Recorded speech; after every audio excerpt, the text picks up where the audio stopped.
Muy bien. Buenas noches a todos. Vamos hoy a comenzar con la parte 25 de la serie Predestinado para cuestionarme la predestinación. ¿Okay? Y vamos a terminar con Berkhoff hoy, porque luego, después de esto, miré, es lo que entonces empieza a hablar de la predestinación. Y no tiene nada nuevo que decir de lo que ya hemos discutido, ¿verdad? Desde Agustín. Es la misma argumentación, solo que Berkhoff, al igual que los reformados vienen a ser la gente que toma la doctrina de Calvino. De hecho, los 5 puntos no los hace Calvino, los 5 puntos los hacen los reformados más adelante. Y Berkhoff pues, es uno de los más. Quise utilizarlo como ejemplo para que veamos. El punto que le iba a decirle ahora es que Berkhoff entiende que lo más importante es el decreto. ¿Ve? Pedro H. Rodríguez dice que lo más importante es el destino. Si tú crees en el destino, pues obviamente, ¿sabes? Yo estoy destinado a estarme cuestionando el destino y la predestinación, ¿verdad? Si todo ha sido predestinado por Dios, pues yo estoy predestinado por cuestionarme la predestinación y estoy en la perfecta voluntad de Dios en esta noche. Y ustedes al escucharme, pues también fueron predestinados a escucharme en esta noche. Y estamos todos felices aquí, culecos, en la perfecta voluntad del Señor. Entonces, ¿qué ocurre? Pues Berkhoff, ¿verdad? Porque le da mucho énfasis al decreto. Una vez entendemos el decreto, pues bingo, entender la predestinación y todos los postulados de ahí en adelante y entender la Biblia como un término que yo me acabo de inventar, que es la predestinéutica.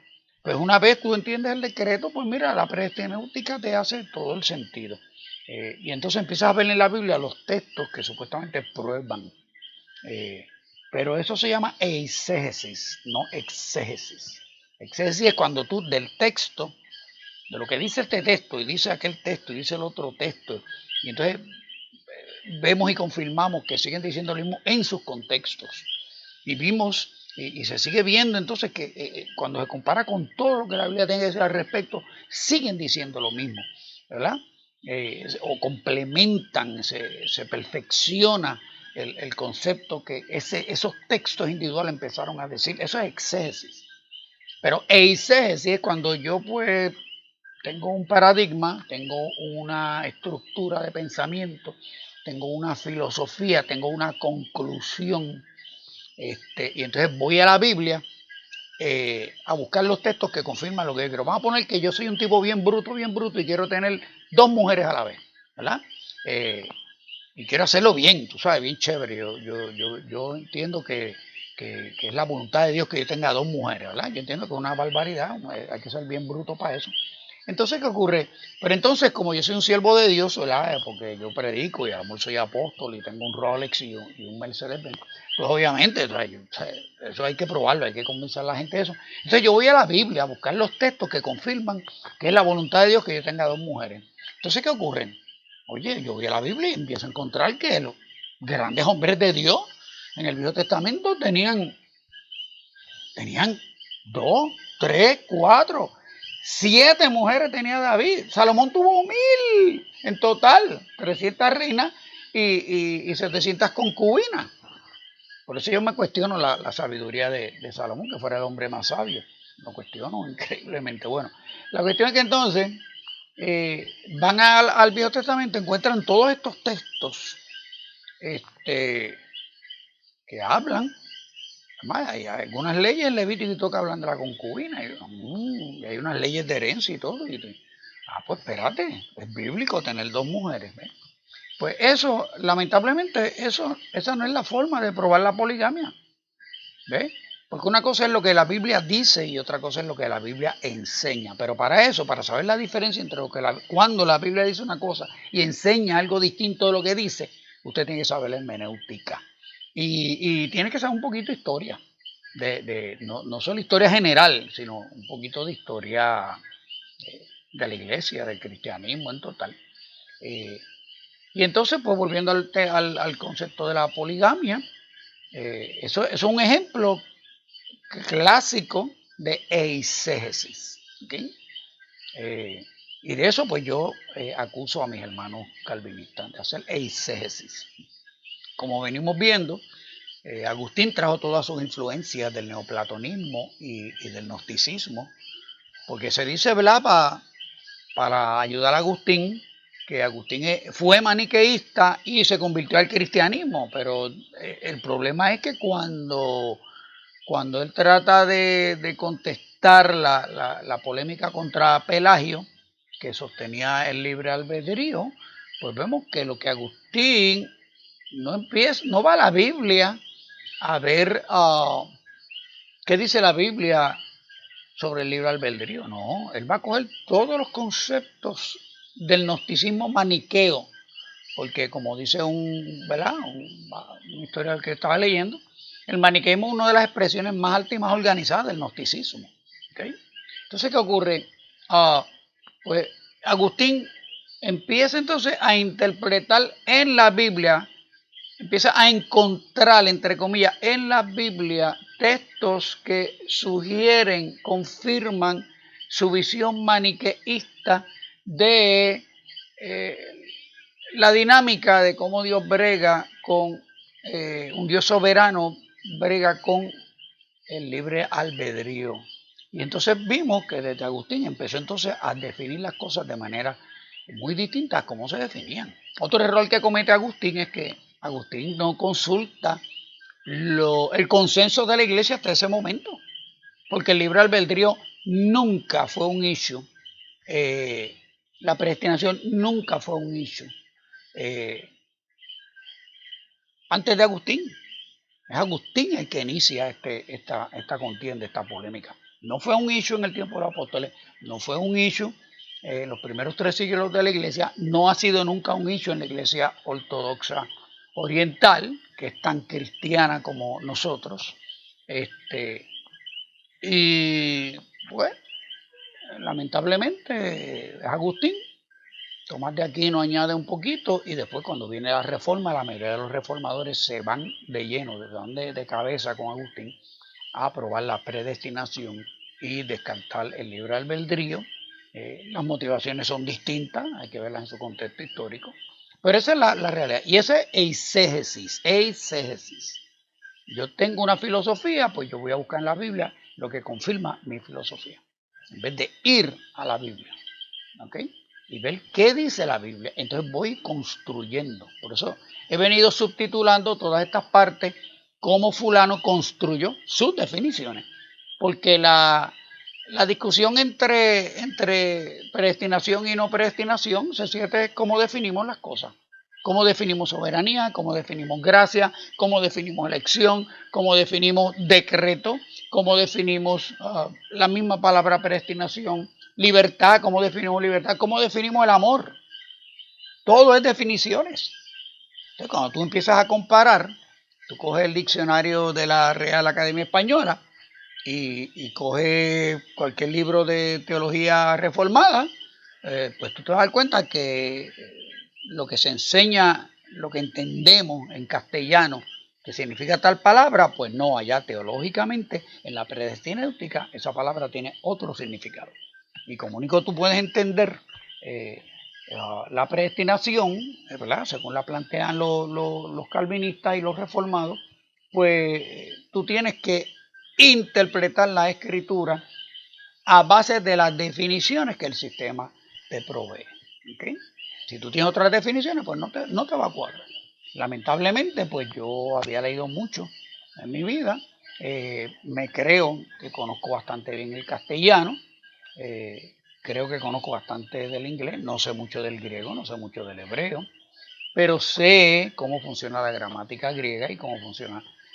La gramática hebrea no, de verdad que ahí yo no la he estudiado. Pero sí, tengo más o menos una base de cómo funciona la gramática griega, y lamentablemente la gramática griega no provee para sostener la predestinación como la plantean los calvinistas. Y así es que hemos venido viendo esto y vamos a terminar con Berkov en esta noche, y probablemente la semana que viene le inicie la soberanía de Dios como es, como la Biblia nos va presentando la soberanía de Dios. Pues muy bien, vamos a comenzar aquí las definiciones, parte 25, como Berkhoff construyó sus definiciones, la parte 9 de Berkhoff. Llevamos 9 lunes bregando con Berkhoff. ¿Okay? En la sección anterior, pues nos quedamos viendo las respuestas de Berkhoff a las objeciones en contra de la doctrina del decreto. Ya le expliqué, importante, él expone el decreto antes de la predestinación. ¿Okay? Cubrí solo la primera objeción, que el decreto es inconsistente con la libertad moral del hombre. ¿Okay? Esa parte no ha subido toda la página. Recuerden, solo han subido hasta la parte 6, que están en la página mía.com, estas notas. ¿Okay? La segunda objeción que vamos a ver esta noche es: desaloja todos los motivos para el esfuerzo humano, ¿verdad? O sea, una objeción es que, bueno, si el decreto es, como ustedes dicen que es, pues eso no, bueno, estimula a la gente a no hacer nada. Porque si ya todo está cuadrado, pues ¿para qué yo voy a esforzarme en lograr las cosas, ¿no? O sea que el decreto, ¿verdad? Nosotros objetamos diciendo que esa doctrina del decreto desaloja todos los motivos para el esfuerzo humano.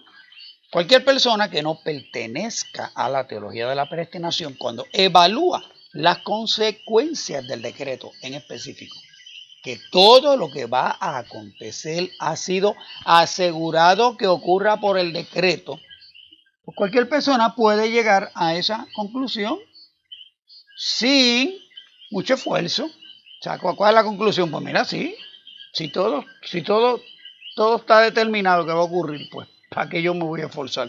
¿Para qué me voy a romper la cabeza tratando de cambiar las cosas? Si ya lo que va a pasar, va a pasar. ¿Ok? Como decía mi mamá, si tienes remedio no te apures, si no lo tienes tampoco te apures. Ok, pues es la misma conclusión a la que llegaría si le presentan el destino. O sea, yo leo lo que Berkhoff ha dicho del decreto, ustedes lo han venido viendo conmigo en estas últimas semanas, ¿verdad? Pues eso es destino. Borra decreto y pon destino y es lo mismo.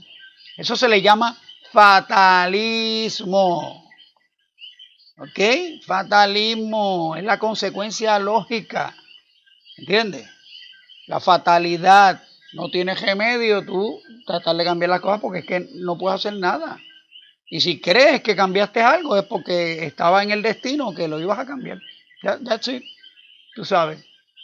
Los estoicos, ustedes en la Biblia va a ver que Pablo estaba discutiendo con los epicúreos y los estoicos. Pues los estoicos creían en esto. Todo está determinado, ¿verdad? Por lo tanto, pues lo único que tú vas a hacer es cambiar tu actitud a lo que acontece, pero no puedes cambiar lo que acontece. ¿Ok? Solo la reacción a lo que sucede. La diferencia entre el decreto y el fatalismo es que el decreto es más lindo, pues lo que sucede no es arbitrario, sino que fue lo mejor que se le ocurrió a un Dios de amor que te creó para que te sucediera todo y para su gloria. Los estoicos desarrollaron todo un sistema de directrices para sentirte bien ante lo inevitable, mientras que los calvinistas, que te dicen que Dios creó las leyes para que te obliguen a cumplir con el decreto, ¿sabes? Eso es más lindo. O sea, en vez de que hay una fuerza en el universo impersonal que dirige todos los acontecimientos, no. Hay un Dios de amor que te quiere mucho y te creó con un propósito y tú vas a cumplir ese propósito y todo para su gloria. Claro, si en ese propósito, el propósito de Dios contigo es que termines en el infierno, ¿verdad? Alejado de Dios por la eternidad, pues eso es para su gloria y su honra, ese es el amor de Dios, y todo, Dios es tremendo. Y esa es la chulería del decreto, ¿ves? Que Dios está detrás del asunto, dirigiendo todo. Así que tranquilo. ¿Okay? Eso es la diferencia entre el destino y el decreto. ¿Okay? Según Berkhoff, si a alguien se le ocurre que esto es fatalismo, es porque no entiende cómo funciona el decreto. Y cuando Berkhoff explica cómo funciona, como quiera, no obliga a nadie a dejar de comparar el fatalismo o el estoicismo con el decreto.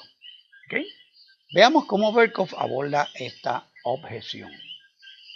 Esta objeción, abro la cita de Berkhoff, esta objeción es para hacer que la gente naturalmente diga, si todas las cosas ya están ordenadas para que acontezcan como Dios se las ha determinado, los hombres no deben preocuparse acerca del futuro y tampoco necesitan hacer ningunos esfuerzos para obtener salvación. Decir esto difícilmente puede resultar correcto. Cierro la cita de Berkhoff. Esto es lo que dice Berkhoff.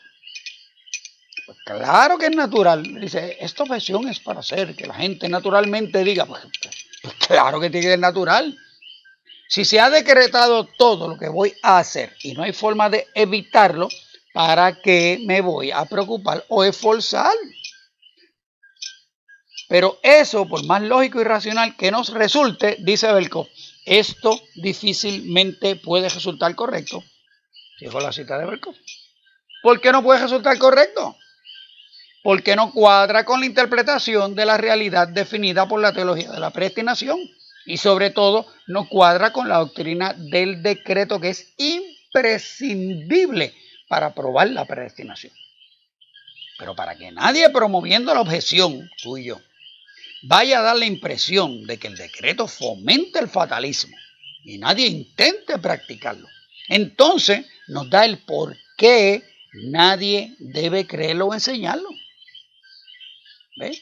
O sea, si yo ahora mismo esta noche digo, pues mira, el problema con la doctrina calvinista y especialmente con el decreto es que los seres humanos no tienen por qué esforzarse por nada, porque va a pasar todo inevitable. O sea, si vas para el cielo es inevitable y si vas para el infierno también es inevitable. Eso, no, Chito, no diga eso. Eso está mal, eso no es correcto, no enseñe eso no es así. Pero, ¿cómo que no es así si es así? ¿Ves? O sea, esa es la... Pues esta gente tiene la osadía de decirnos que eso no es correcto, pero sí es que es correcto. ¿Ok? Dice Berkhoff, abro la cita, los decretos divinos no están dirigidos a los hombres como una regla de acción y no pueden ser una regla tal, puesto que su sustancia solamente se hace conocida por medio de su realización y por tanto después de ella. Hay sin embargo una regla de acción que ha tomado cuerpo en la ley y el evangelio y esta coloca a los hombres bajo la obligación de emplear en su salvación los medios ordenados por Dios. Cierro la cita. Vamos a decirle esto que él acaba de decir. Los decretos divinos no están dirigidos, lo están viendo en la pantalla, ¿verdad? Ok. En ajo y habichuela hay una regla de acción, pero no se sabe hasta que ocurra la acción. Por lo tanto, el decreto no es una regla de acción, aunque toda acción ocurre por el decreto. ¿Entendieron? Bueno, si no entendieron, no hay problema. La regla de acción está en la ley y el evangelio, y esa es la que obliga a que nadie adopte una actitud estoica ante el decreto o el destino. ¿Ok? ¿Entendieron eso? O sea, los decretos no es lo que va a hacer que la gente haga lo que van a hacer, porque el decreto no es una regla. ¿Ves? Y no se sabe que no es una regla porque no se sabe qué es el decreto hasta que ocurra la acción. ¿Ok? Por eso dice después de ella. Ajá. Sin embargo, pues sí hay una regla de acción que son los mandamientos, la ley y el evangelio, y esta es la que coloca a los hombres bajo la obligación de emplear en su salvación los medios ordenados por Dios.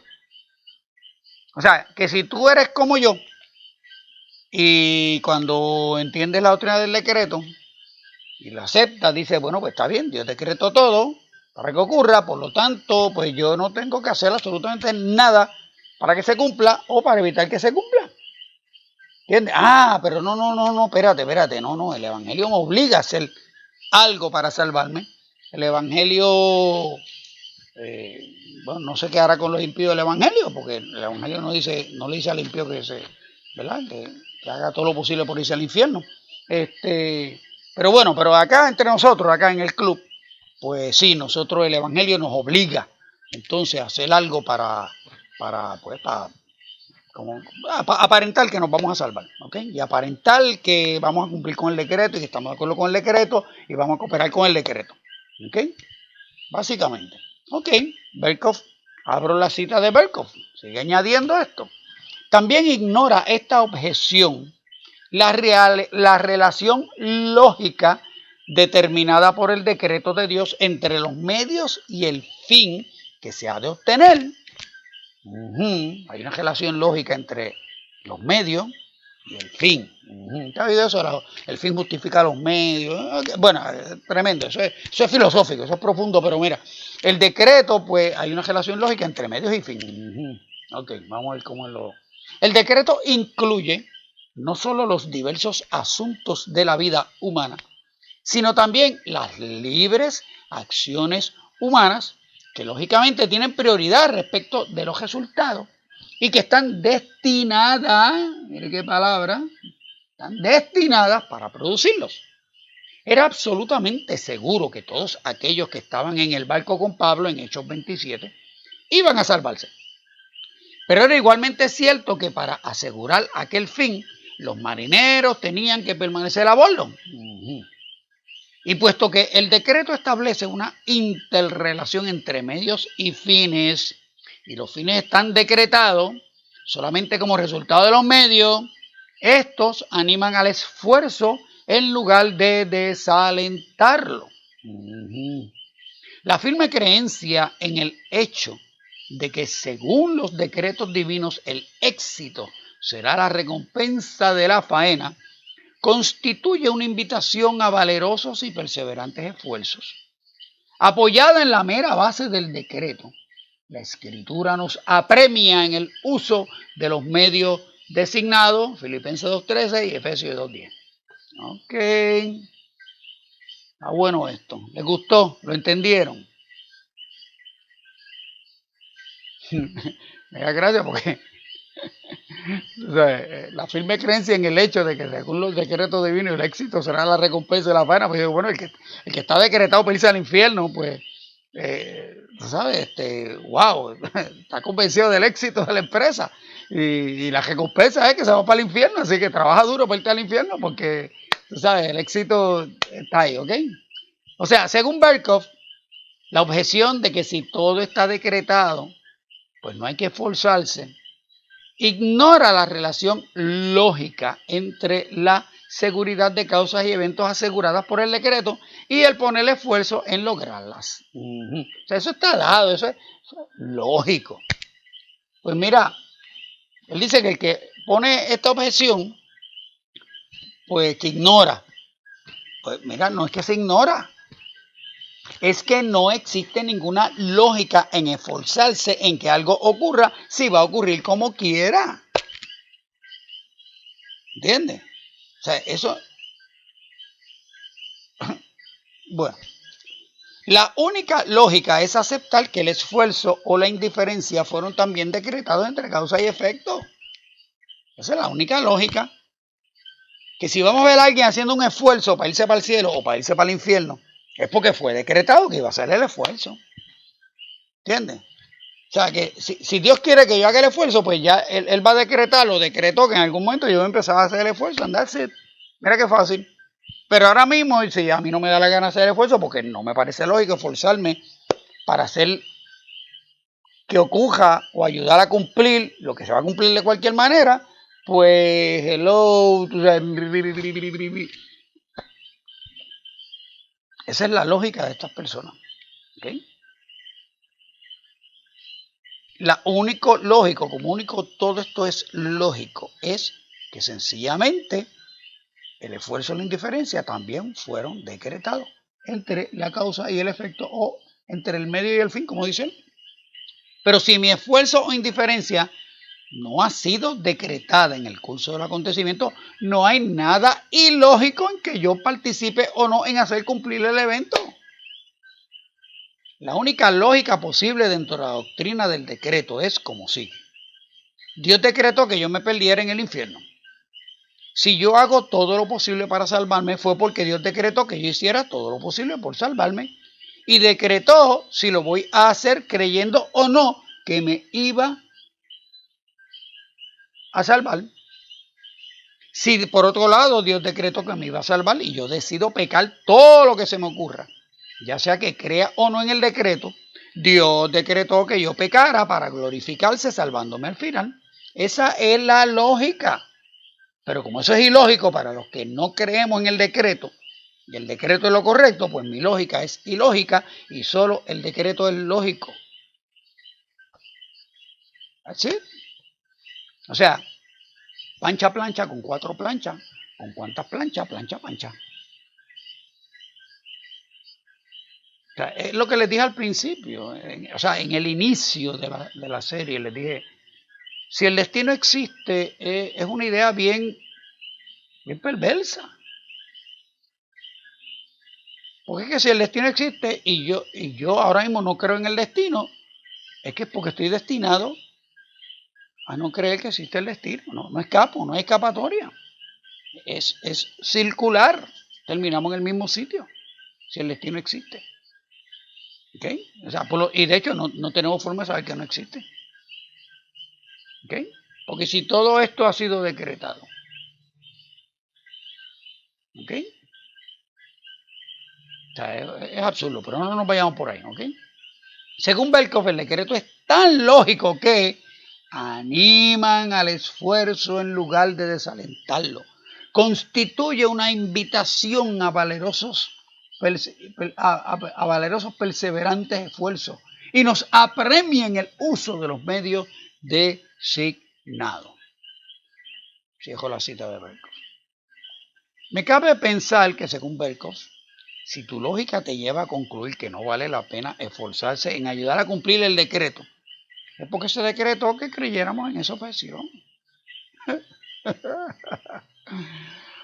Por la naturaleza del decreto, no hay forma de que tal objeción sea correcta, lógica o razonable, según Berkhoff. ¿Ok? Entonces viene Pagematal y nos da Filipenses 2:13, porque Dios es el que en vosotros pone así el querer como el hacer por su buena voluntad. Y Efesios 2:10, porque somos hechura suya, creados en Cristo Jesús para buenas obras, las cuales Dios preparó de antemano para que anduviésemos en ella. Punto. Bingo. Ahí está el decreto en esos dos textos. En la parte 2 de la serie, que sí está en la página.com, pueden buscarla, hice un análisis al final de la parte 2 sobre Filipenses 2:13. Y lo que dije allí sobre Filipenses se aplica también en Efesios.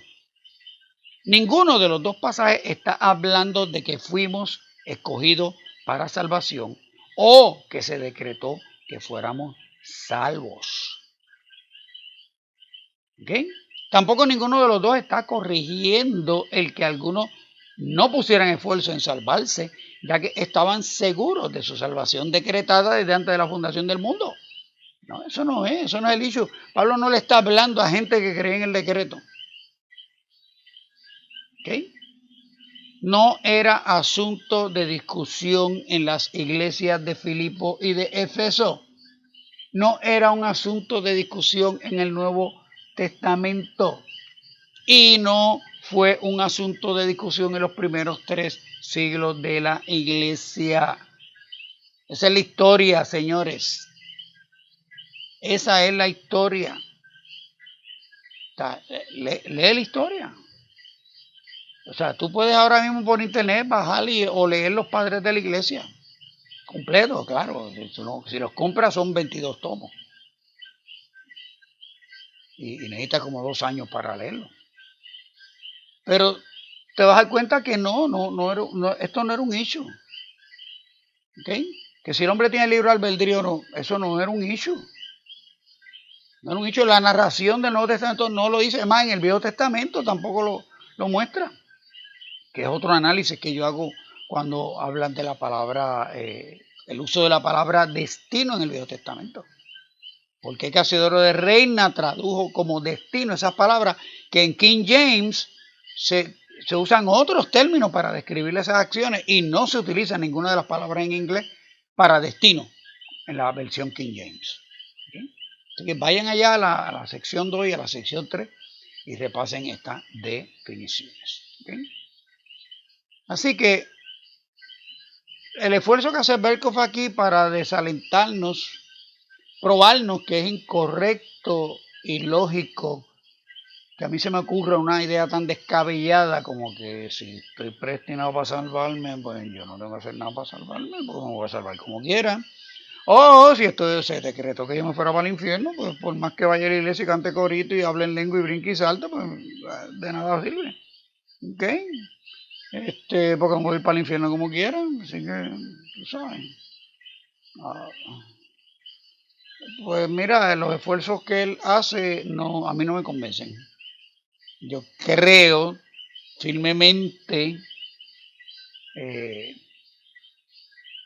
que la doctrina del decreto inevitablemente te lleva a la conclusión de que no importa cuánto esfuerzo tú hagas en favor o en contra de lo que está decretado para tu vida, lo que está decretado en tu vida, se va a hacer, punto. Yo soy Pedro y yo apruebo este anuncio. Mira, porque estoy predestinado para decirlo y para creerlo. La tercera objeción es que el decreto hace a Dios el autor del pecado.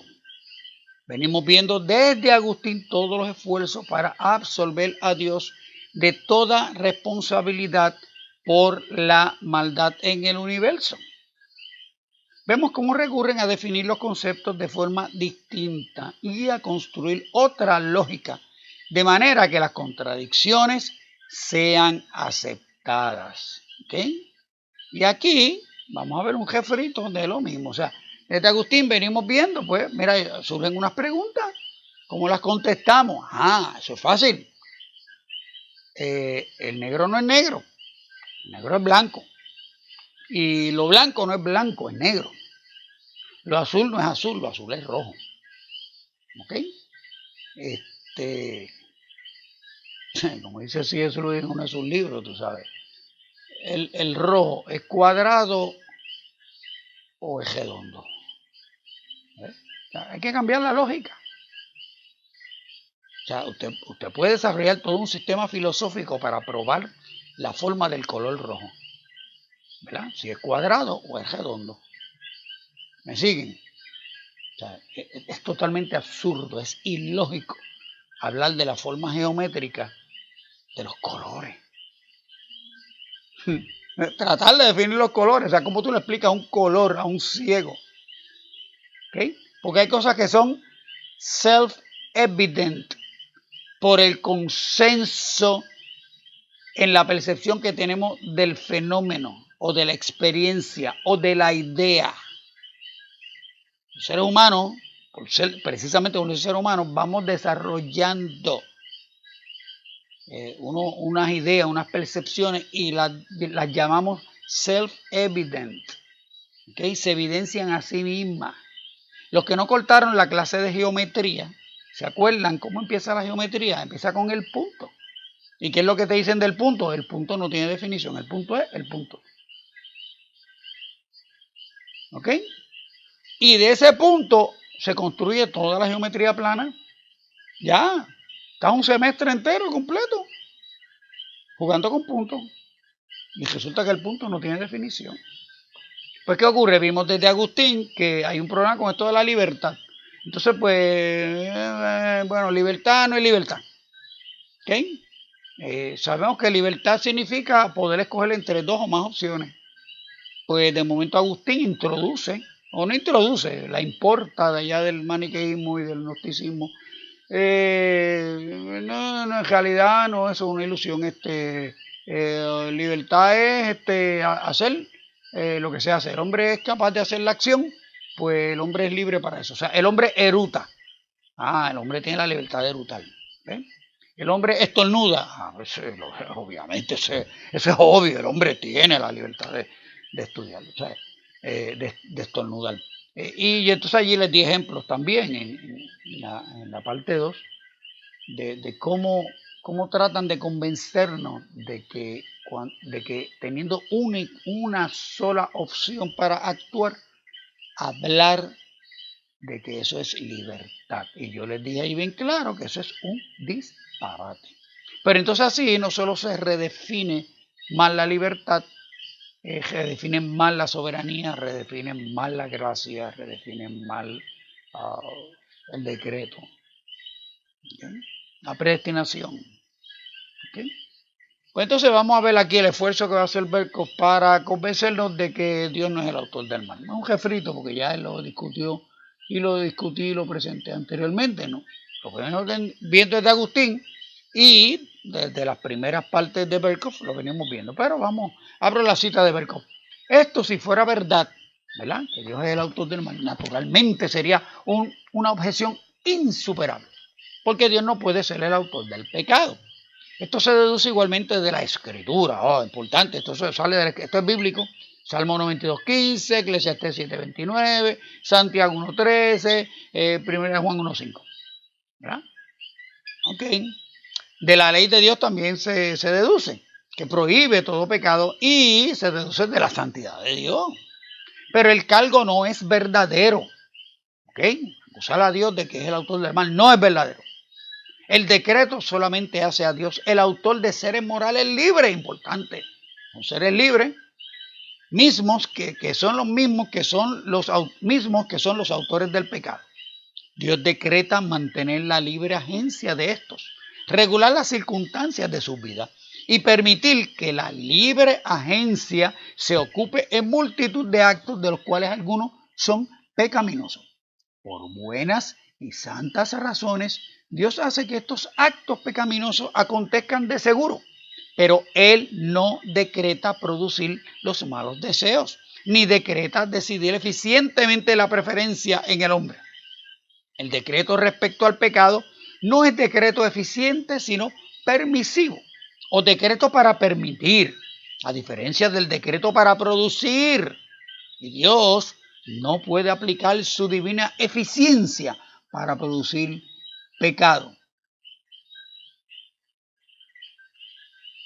Entonces, ninguna dificultad compromete a un decreto que además no acompaña a un mero permiso pasivo de lo que Dios podría muy bien evitar, tal como lo toman los arminianos, que son los que acostumbran levantar esta objeción. El problema de la relación de Dios con el pecado permanece como un misterio para nosotros, misterio que no somos capaces de resolver. Puede decirse, sin embargo, que su decreto que permite el pecado en tanto que hizo segura la entrada del pecado en el mundo, no significa que Dios se deleite en la maldad, sino únicamente que Él consideró sabio permitir el mal para el propósito de su propia revelación. No obstante, lo aborrecible que es el pecado a la naturaleza divina. Cierro la cita de Berkov. En la primera oración confiesa la fuerza de esta objeción, dice Berkov. Si fuera verdad, naturalmente sería una objeción insuperable. Por lo tanto, dejo la cita de Berkov, por lo tanto hay que probar que no es verdad. Porque si es verdad, estamos fritos, se nos cayó el edificio, ¿ok? Tenemos que dejar de ser calvinistas. Ok, así que vamos a probar que no es verdad. Berkov, para probar que no es verdad, utiliza un hecho de la Escritura innegable. Dios es santo y su ley prohíbe el pecado. En eso, claro, estamos de acuerdo. Si hay maldad en la creación y Dios es santo, Dios no puede ser el autor de la maldad. Ok, hasta ahí vamos bien. Por lo tanto, cuando veamos cualquier concepto, idea, acción, decreto, etcétera, en que se vea a Dios como causa, origen, cómplice con la maldad, no es lo que ves.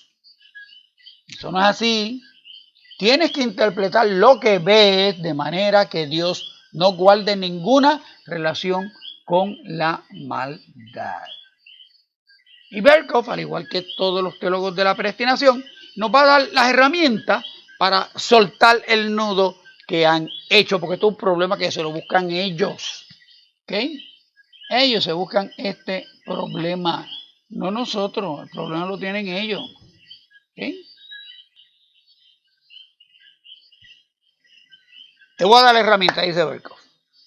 Vamos a ver qué herramientas nos da Berkov para probarnos que esta declaración, esta acusación de que Dios es el autor del mal, no es cierta. Dice Berkhof, el cargo no es verdadero. El decreto solamente hace a Dios el autor de seres morales libres, mismos que son los autores del pecado. Sí, dejo la cita de Berkhof. O sea, Dios, al decretar, se libró de ser relacionado con el pecado, según Berkhof. Aunque nos vienen diciendo que nada ocurre fuera del control de Dios y que Dios aseguró que todo lo que acontece, acontece porque lo decretó.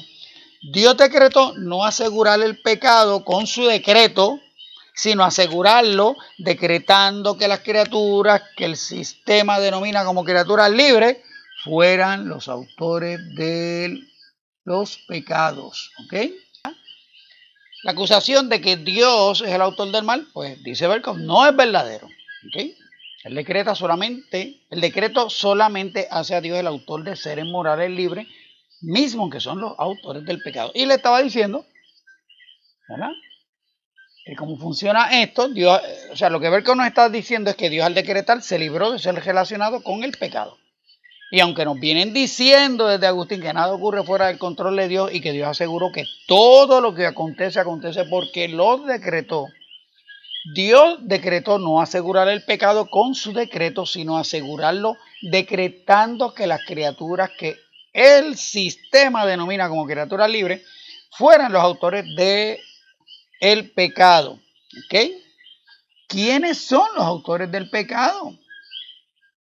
Los seres morales libres, que la única libertad que tienen es hacer la única acción asegurada por el decreto, que es el mismo decreto que los hizo los autores del pecado. Perfectamente lógico. Por lo tanto, nuestro sistema de justicia criminal está totalmente errado en condenar el autor intelectual de un crimen, pues él no mató a la víctima, sino que fue la libre elección del que mató cumplir el deseo del autor intelectual del crimen. ¿Ok? O sea, usted sabe que, por ejemplo, en el caso de aquí de Puerto Rico, o sea, Lidia Echevarría no mató a Luis Vigoró. ¿Ve? Y anda por la libre. Cuando sabe, todo el mundo sabe, porque se probó en corte, que ella fue la que pagó para que mataran a Luis Vigoró. ¿Entiendes? Pues acusar a la pobre Lidia Echevarría por haber, ¿verdad?, cultivado una idea, planeado una idea tan descabellada como matar a Luis Vigoró, pues ella no fue quien lo mató. ¿Por qué? Porque el que cometió el crimen fue el hombre que mató a Luis Vigoró. Pero eso es lo que nos está diciendo Berkhof aquí con el decreto. O sea, Dios no tiene que ver con la maldad, ¿entiendes? Dios solamente la planeó desde la eternidad que ocurriera y planeó que la maldad la iban a ejecutar unas criaturas libres que no sabemos por qué son libres, porque según solamente tienen una opción y es cumplir la maldad que el decreto aseguró que iban a cometer. ¿Okay? Continúa Berkhof el argumento. Dios decreta mantener la libre agencia de estos, regular las circunstancias de sus vidas y permitir que la libre agencia se ocupe en multitud de actos de los cuales algunos son pecaminosos. Cierro la cita de Berkhof. ¿Okay? El que Dios decreta para nada tiene que ver con que Dios sea causa del pecado. Aunque el decreto mantiene, regula, permite las acciones de esos seres libres, que se llaman libres, acuérdense. Las acciones de los seres libres no son causadas por el decreto. ¿Me siguen? Dios decreta, pero decreta que es la libre agencia de esos seres libres, que sus acciones son causadas por el decreto, pero ellos son los que van a hacer la causa del mal. Ellos son los que van a ejecutar el mal. En la predestinéutica nunca puedes interpretar decreto con causa. Decreto es decreto y causa es causa. Responsable de lo que ocurre no es quien aseguró con su decreto que algo mal ocurriera, sino quien veas haciendo la acción. para facilitarte que aceptes que el decreto no tiene que ver con ser la causa del pecado, acepta que, abro la cita de Berkhof, por buenas y santas razones Dios hace que estos actos pecaminosos acontezcan de seguro. ¡Wow! Ahí está. Mira qué fácil. Mira qué lógico. ¿Ok? O sea, cuando Dios decide mover, definir, señalar como puntos de origen y causa del pecado los malos deseos de las criaturas libres y no su decreto, lo hizo no para zapatearse de la responsabilidad del pecado, sino por buenas y santas razones. Tienes que verlo así. ¡Wow! ¡Qué sabio es Dios! Como Él quería que hubieran seres libres que ejecutaran la maldad y a la vez no quería que lo viéramos como injusto y malo, decretó que la maldad se iniciara en los malos deseos de las criaturas libres que Él creó para que ejecutaran la maldad. ¡Wow! ¡Qué sabio es Dios! ¿Verdad? Estoy siendo irónico. O sea, la idea de que la libre agencia de seres libres, que sabemos que no son libres, así que siendo irónico.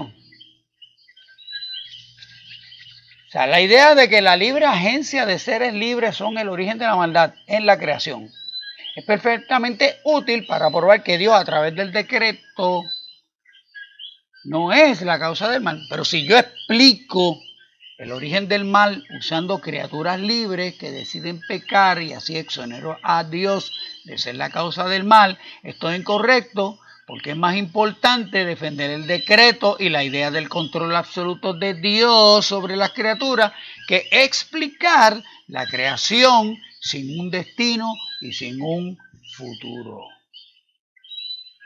Ellos lo pueden hacer, ellos pueden hablar de lo eficiente y lo permisivo, ¿verdad? Y dividirle el decreto, como lo vimos ahorita, en el decreto eficiente y el decreto permisivo.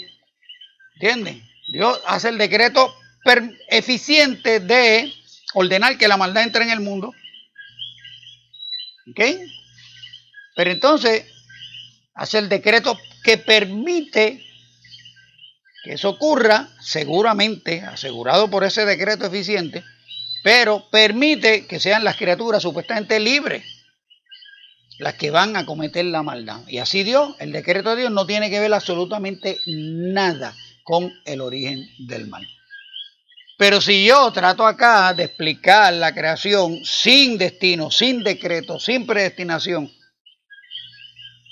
y que Dios en su soberanía hizo seres con voluntad y les dio todas las opciones posibles para escoger cómo ejercer esa voluntad, le dio muchas oportunidades, los hizo libres para escoger entre más de dos opciones.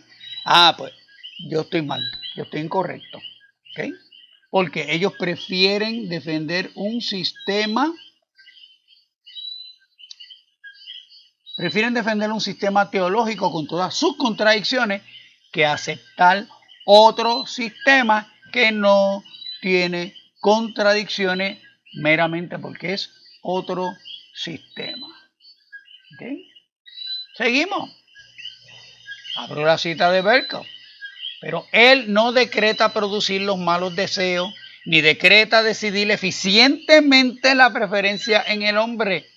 El decreto respecto al pecado no es decreto eficiente, sino permisivo, o decreto para permitir, a diferencia del decreto para producir.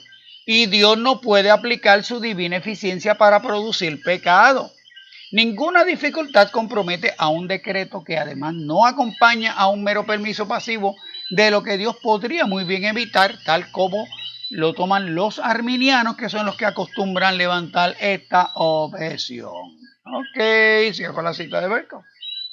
Aunque vean el mismo párrafo, que se lo pinto en azul, él no decreta y ni decreta junto con el decreto respecto al pecado, y el sujeto es Dios en ambos. El Dios que decreta y no decreta a la vez no tiene que ver con los resultados de esos decretos y no decretos. ¿Entienden? O sea, él no decreta ni decreta, lo ven ahí, ¿verdad? Aquí lo dice, y lo dice aquí, la misma oración.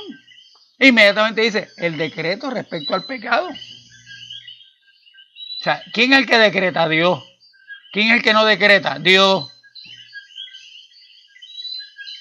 Pero dependiendo de qué decretó o no decretó, Dios queda libre. Dios no tiene nada que ver con el origen de la maldad. Pero nos vienen diciendo desde el principio que el decreto asegura que los hechos acontezcan. ¿Okay?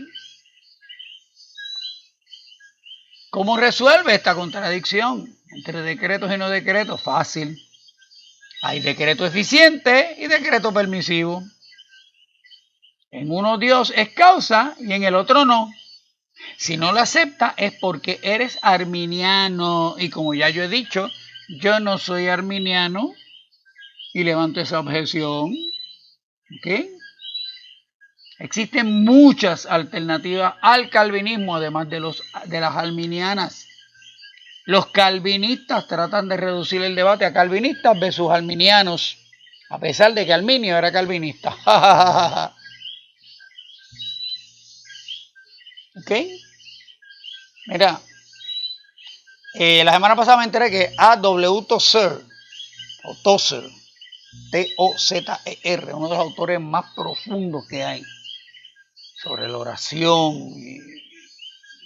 Bueno, tremendo. Lean a Tozer, ¿verdad? Él no es arminiano y está en contra de la predestinación. C.S. Lewis. Te va a encontrar en videos en YouTube que dicen que C.S. Lewis era calvinista. No. Si usted lee a C.S. Lewis, si tú lees el cristianismo y nada más, y tú lees el problema del pecado, te das cuenta que él no es calvinista para nada, C.S. Lewis. Pero como él pertenecía a la iglesia anglicana y la confesión anglicana incluye la predestinación, pues era calvinista. No, si el Luis no es calvinista, no es calvinista. Y usa unas expresiones que yo se las voy a traer aquí, bien serias, contra el calvinismo. ¿Okay? Pero entonces, pues, o sea, si tú mantienes esta objeción, pues tú eres arminiano. No, nunca caigan en esa trampa de que ustedes son arminianos. ¿Okay? Porque la Iglesia Ortodoxa Rusa no son arminianos. ¿Okay?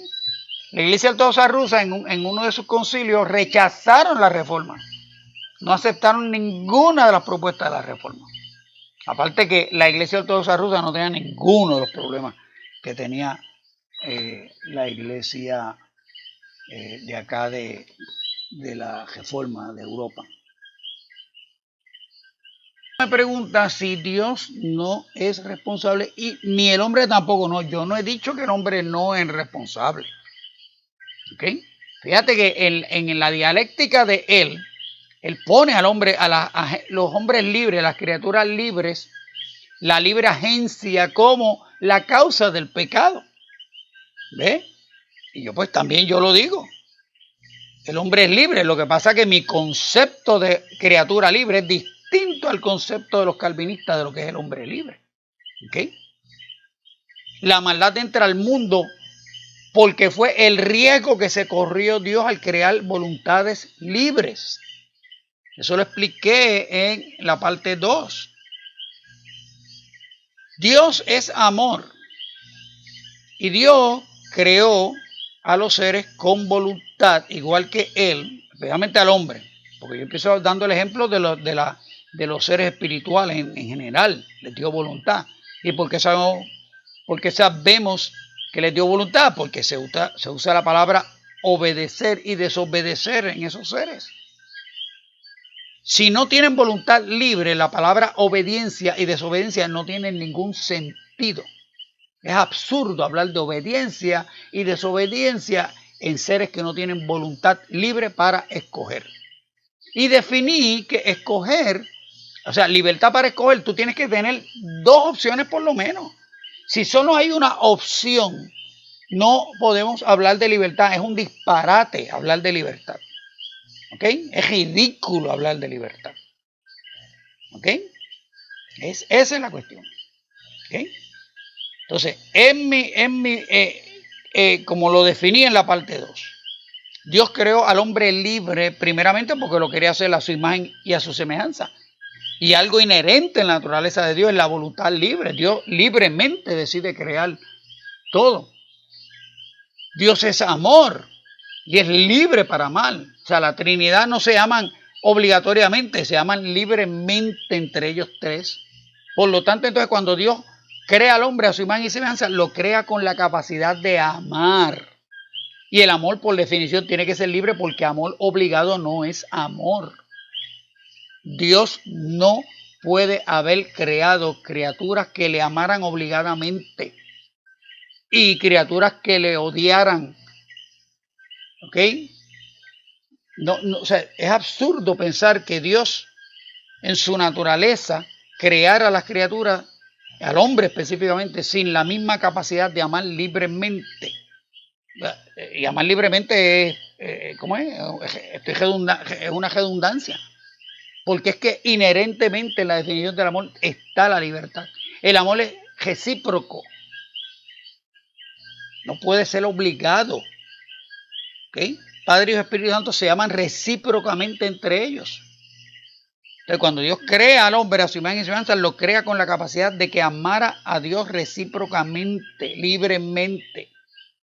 Y como yo digo en mi serie de Dulos o Chulos, explicando el concepto del siervo, ¿sabe? Dice más de Dios que 10 personas le sirvan voluntariamente a que 10 millones de personas le sirvan a Dios obligatoriamente. ¿Qué le da más gloria a Dios? Y esa es la tesis que yo expuse en Job capítulo 1. El diablo de Job es calvinista. ¿Okay? Concibe que el hombre le sirva a Dios porque Dios lo obliga a servirle, no porque libremente escoge. Y Job demostró que se le puede servir a Dios en contra de todo, libremente. Dios no tiene que comprar ni persuadir al hombre para que le sirva. Eso es lo que se demuestra en Job. Berkhoff lo vemos, igual que lo vemos desde Agustín, por todos ellos. Ellos insisten en llamar a estas criaturas libres cuando no tienen ninguna libertad, porque el decreto asegura todos los acontecimientos, todo. Eso lo dice Berkhoff mismo. En el principio lo dice Calvino cuando define la predestinación. Todo lo que va a acontecer está asegurado que va a acontecer. ¿Ok? Calvino es el que tira la raya distinto a Lutero y a Zwinglio y dice, no, eso de que Dios predestinó unos para salvarse, pero que Dios no predestinó a los que se pierden. No. Dios predestinó todo, los que se salvan y los que se pierden. Nadie escapa del decreto de Dios. Nada ocurre fuera del control de Dios. Así es que esta gente lo define. O sea que cuando Berkhoff está hablando aquí de criaturas libres, esos no son libres. Nos quieren convencer de que esas criaturas son libres, pero no lo son porque solo tienen una opción inevitable, inescapable, irreversible para actuar. Por lo tanto, estos hombres no deciden hacer el mal que van a hacer, porque ese mal fue asegurado por el decreto desde antes de la fundación del mundo. Entonces, como dice aquí este párrafo, vuelvan otra vez y lo vean en azul. Él no decreta, ni decreta junto con el decreto respecto al pecado. Y el sujeto es Dios, Dios es el que está decretando y no decretando. ¿Y cómo él viene a resolver esta contradicción entonces? Entonces él divide, hay un decreto eficiente y hay un decreto permisivo. Que es lo mismo que nosotros hablamos en ese sentido. Hablamos de la voluntad activa de Dios y la voluntad permisiva de Dios. Claro, pero ¿cómo yo te lo expliqué desde el principio en la parte 2? No es que Dios permitió que los hombres pecaran, no. Intencionalmente Dios hizo y creó al hombre con voluntad libre. Lo hizo con la libertad para desobedecerle, lo hizo con la libertad para que se rebelara, porque Dios no quiso crear una criatura que le sirviera autómata, robóticamente. No, porque eso no es amor, eso no es libertad. Eso no hace al hombre a la imagen y a la semejanza de Dios. ¿Ok? Las cosas no tienen libertad porque no tienen voluntad. Los animales son animales distintos al ser humano porque los animales no tienen voluntad. Ellos escogen por instinto. Escogen determinado. Pero ellos no tienen ni conciencia de que están escogiendo. Ellos no calculan si van a escoger o no van a escoger. ¿Ves? Y entonces expliqué también en la parte de Dios, en la parte 2, que porque mucha gente se les hace fácil creer en el decreto, en el destino, porque como el mundo material es determinado, el mundo material es predestinado, funciona en unas reglas inevitables, causa y efecto. Pues entonces todo en el mundo espiritual debe ser causa y efecto. No. Por eso les dije y les dividí que Dios creó el mundo material, Dios creó el mundo espiritual y Dios creó a los seres que pueden operar en ambos mundos y son distintos a ambos. ¿Okay?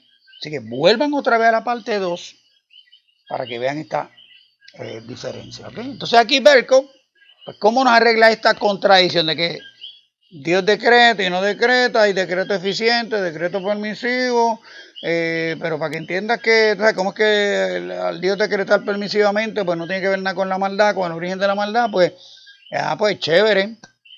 Mira, lo primero es que esto es un problema de los arminianos, dicen ellos. ¿Ok?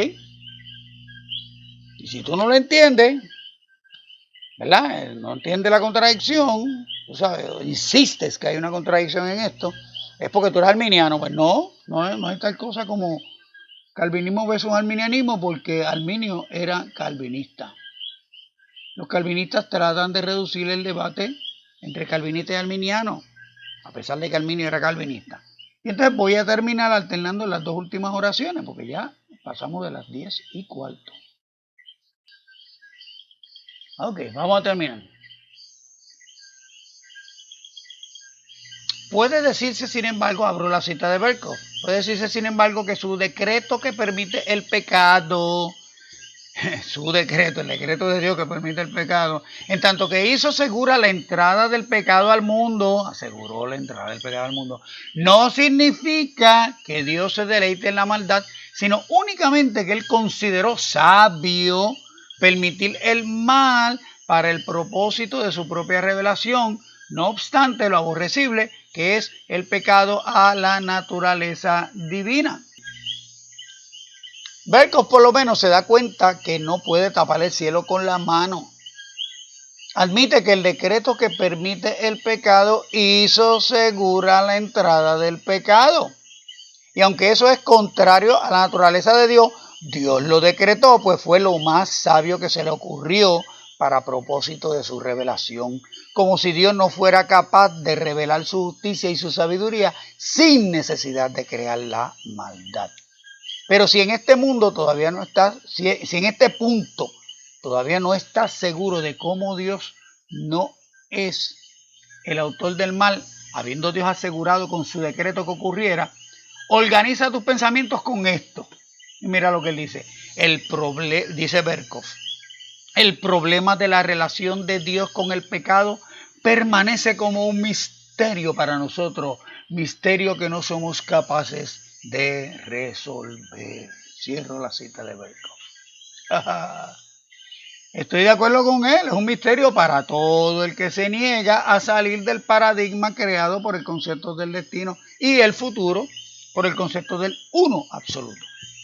Mientras permaneces creyendo eso y buscando en la Biblia textos que se parezcan a eso, no sale del misterio mientras estés en ese sistema teológico. ¿Ok? ¿Sabes? Porque para ellos lo más sabio fue que Dios decretó la maldad para glorificarse, para que su plan funcionara. Y yo no, lo que yo vengo diciendo y proponiendo al principio es que es lo que leo en la Biblia, en la narración. La maldad fue el riesgo que se corrió Dios por crear criaturas libres. Y Dios creó las criaturas libres para que lo pudieran amar. Porque amor obligado no es amor. Punto. Punto. La Biblia dice que Dios es amor. Y si Dios creó una criatura por amor, esa criatura tiene que ser libre para amarlo. No puede ser obligada a amar a Dios. Eso es así de sencillo. Pero Dios se corría el riesgo de que esas criaturas le desobedecieran. Oh, no problem. No problem. Y como les dije al principio, la pregunta de, ay, si Dios sabía que el hombre iba a desobedecer, no, esa pregunta es inconsecuente. Porque esa pregunta surge, existe meramente porque ya tú tienes una preconcepción, un prejuicio de que el destino y el futuro existen. Y yo le expliqué en la parte 2 que el futuro y el destino no existen. Por lo tanto, esa pregunta, pero si Dios sabía que el hombre le iba a fallar. No. Esa pregunta está mal hecha. Esa pregunta parte de la premisa de que hay un futuro y un destino. ¿Ves? Y claro, los calvinistas no dicen futuro y destino, dicen decreto. Decreto. Y mal definen y mal utilizan preconocimiento. Y yo le expliqué en la parte 2 que Dios no solo sabía que el hombre iba a fallar, Dios sabía a la vez que el hombre no le iba a fallar. ¿Okay? Y la Biblia nos da ejemplos, y le he venido poniendo ejemplos de que preconocimiento no es seguridad, no es destino. ¿Okay? Porque las cosas no existieron, Dios no creó las acciones, les expliqué en la parte 2. En la mente de Dios existía toda la información de todas las posibles acciones, de todos los posibles seres en su creación. Todo Dios lo velaba porque era la información que existía, pero no existía ninguno de ellos. Y les expliqué que Dios no creó todo en el principio, que Dios crea sucesivamente cosas. Y una de las cosas que Dios, al hacer al hombre conforme a su imagen y semejanza, fue la capacidad de crear otros seres. ¿Qué es lo que hacemos cuando nos casamos y tenemos hijos? Creamos un ser que no existía. Aparece algo en el universo que no había cuando se une el espermatozoide y el óvulo. Y asimismo las acciones de todos esos posibles seres, todas esas acciones Dios las ve todas a la vez desde la eternidad. No tenía que crear ninguna para conocerlas. No tenía necesidad de crearlas ni decretarlas para conocerlas o para actuar sobre ellas. Y Dios tiene su plan por si el hombre falla y tiene su plan por si el hombre obedece. Eso es lo que vemos en la Biblia. Eso es lo que vemos en la Biblia. El decreto no lo vemos en la Biblia. ¿Okay? Recuerden que envían su ayuda a HC03 Box 8156 Canóvanas, Puerto Rico 00729 o baja. Y si no, pues PayPal, mi dirección de PayPal es pedro_hipólito con H @hotmail.com. ¿Okay? Gracias por estar conmigo y permitirme enseñarles desde la comodidad de mi casa hasta la comodidad de sus casas.